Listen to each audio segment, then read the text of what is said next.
My name is Louise. I'm turning 34 this year. After graduating from college, I got a job at what one would call a major corporation. Our company, known to just about anyone, offered a decent salary, even for new hires. However, a high salary came with a price. I had to travel for business or training about half of the month, and working overtime and on holidays was usual. It was a pretty tough job, but I felt fulfilled. By the time I turned 28, I was promoted to be the department head, a quick progression, pretty rare for a woman. 4 years ago, I married my boyfriend of 2 years, Brian. We met through a mutual friend. I wasn't particularly interested in dating, but my friend, concerned for me, introduced him to me. I had no particular desire to marry, thinking that I could live my entire life single. Brian, however, said from the start, "I want to get married soon. I want kids too.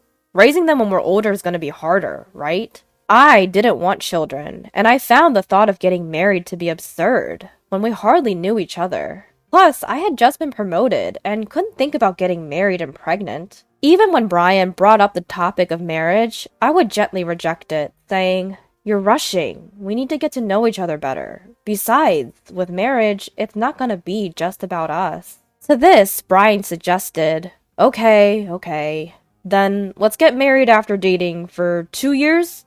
By then, we'd know each other well, right? At the time, I thought we wouldn't last 2 years, but in the end, we dated for 2 years, and then got married. During our relationship, he was faithful, wasn't a gambler, and was sincere and kind to me. I saw him as a hardworking and diligent person when it came to his work. However, his great ego was something that had always bothered me a bit. When a senior at work would point out something to him, he would rant at home, saying, "I did it because I thought it was the best. But they act so bossy. I don't have to be told what to do." Listening to him in detail, it was clear he was being called out for his mistakes. But it seemed like he couldn't stand being criticized, whether it was by a superior or not. When we decided to have dinner with both families for greetings, for some reason, he picked a restaurant that charged over $200 per person and asked me to pay half since it was so expensive. I suggested a less expensive place, but Brian insisted. "This is important. If I choose a cheap restaurant, they'll think I'm stingy," and wouldn't listen. If that's the case, he should handle it all himself. But he said, "I can't cover 8 people with my salary. At most, maybe 3. So please cover the remaining 5, and ended up asking me to pay more than half. We had 4 people from each family, making a total of 8. So Brian was saying we should meet at an over $200 per person restaurant, even though he couldn't even cover his family's share. I wasn't quite happy when he brought up this plan, and I was even more puzzled when he told everyone at the dinner, "Don't worry about the bill today, I'll take care of it." But everyone seemed happy, and I thought I should let him take the lead in this situation.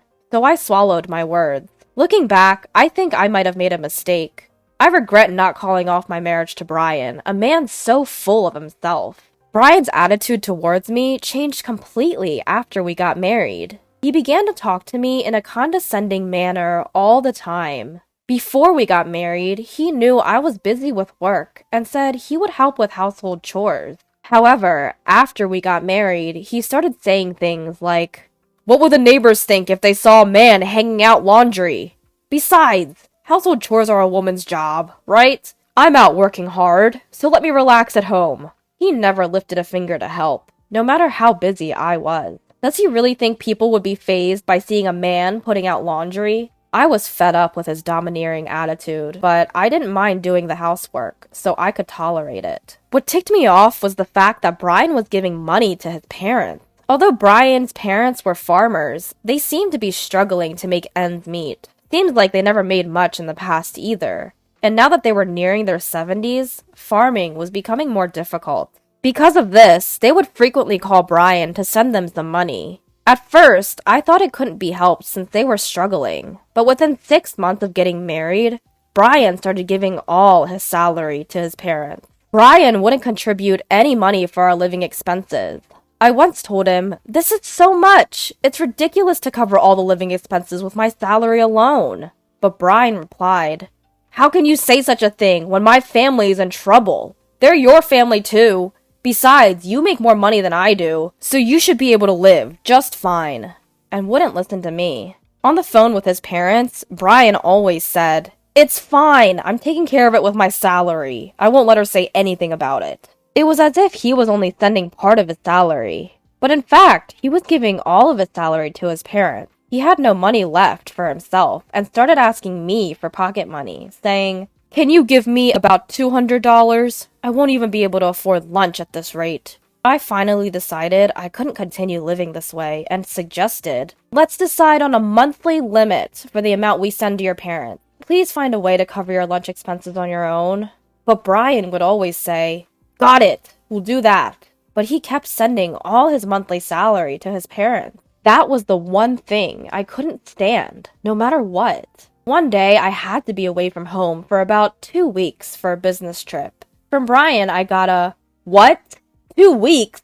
What am I gonna eat then? And what about my laundry?"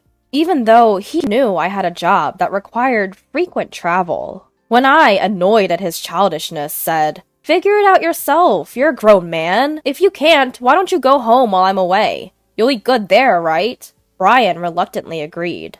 2 weeks later, when I returned home, for some reason, Brian's sister Elizabeth was at home. She lived a little away from us, and we hadn't seen each other since our wedding. As I was wondering if something had happened, Elizabeth, seeing my face, said, "Hi, Louise. It's been a while." "Oh, that's right.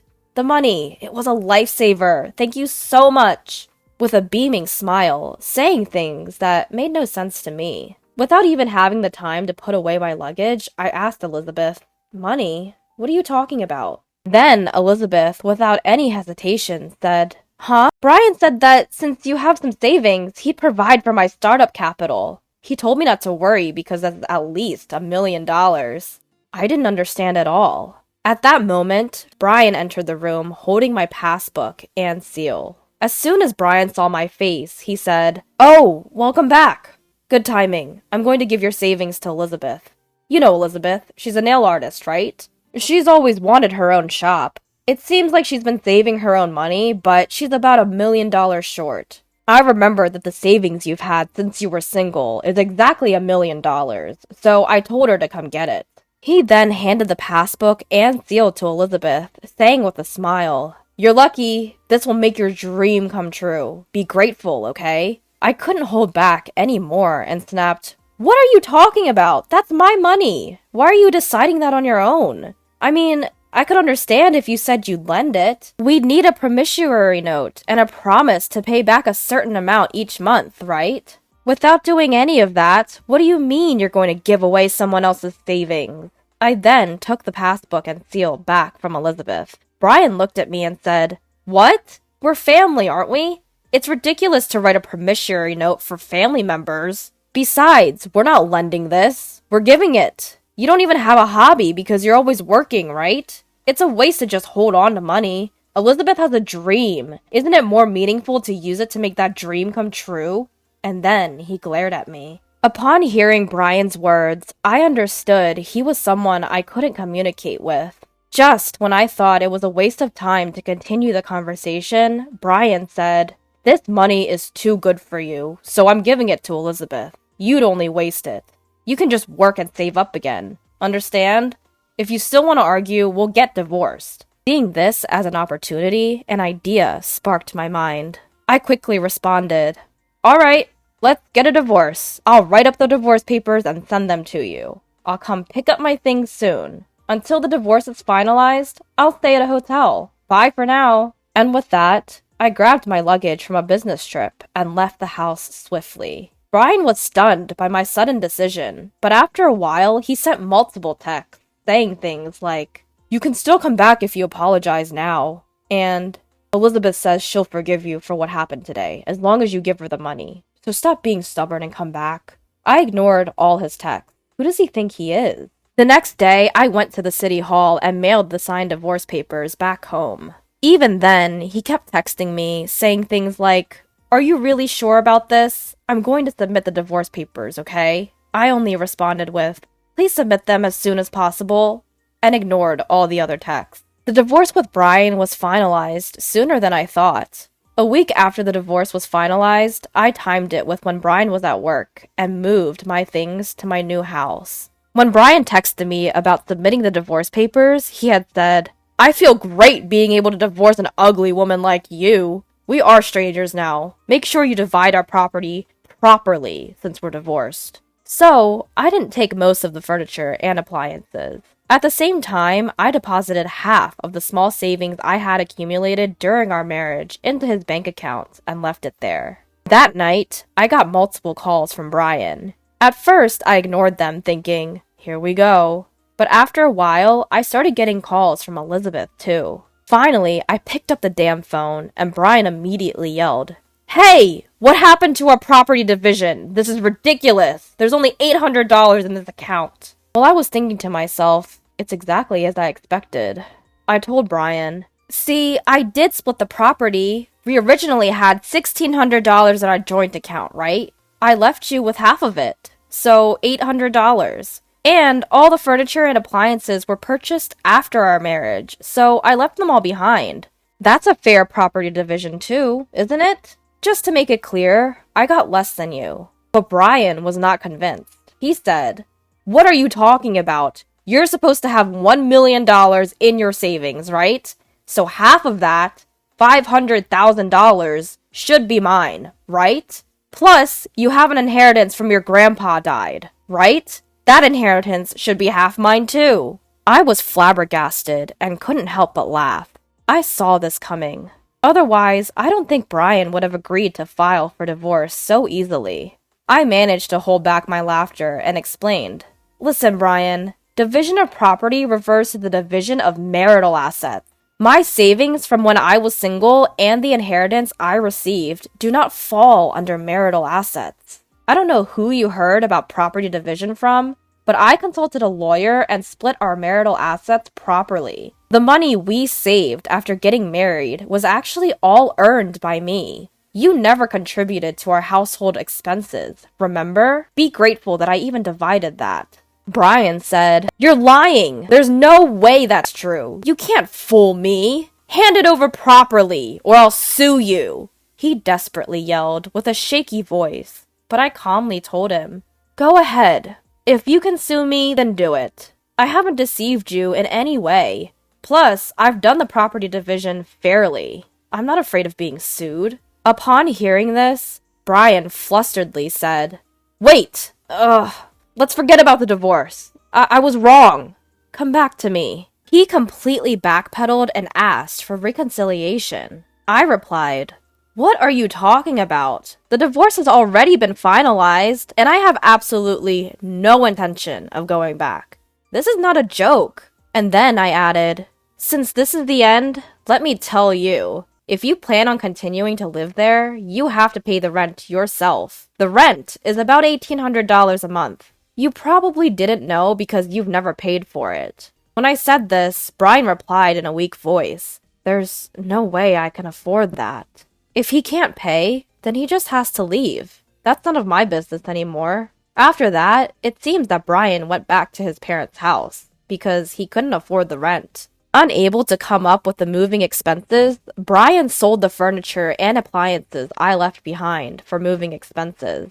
His parents thought Brian was making a decent amount of money and happily welcomed him, thinking it would make their lives easier. But in reality, Brian wasn't able to give them as much money as when he was with me, and he seems to be quite uncomfortable staying there. Elizabeth had been told by Brian not to worry about money and had started preparing to start her own business. But since she couldn't get a penny of my savings, it seems that the startup plan came to a halt. Moreover, it seems that she suffered a loss because she had to cancel the preparations she had started. Brian seems to have been given a hard time by Elizabeth as well, but that's not my problem. I'm currently focusing on my work while living alone. I've had enough of marriage. I still get messages from Brian saying he wants to get back together, but I completely ignore them. It was kind of funny to hear him report his situation to me every now and then, so I let it be.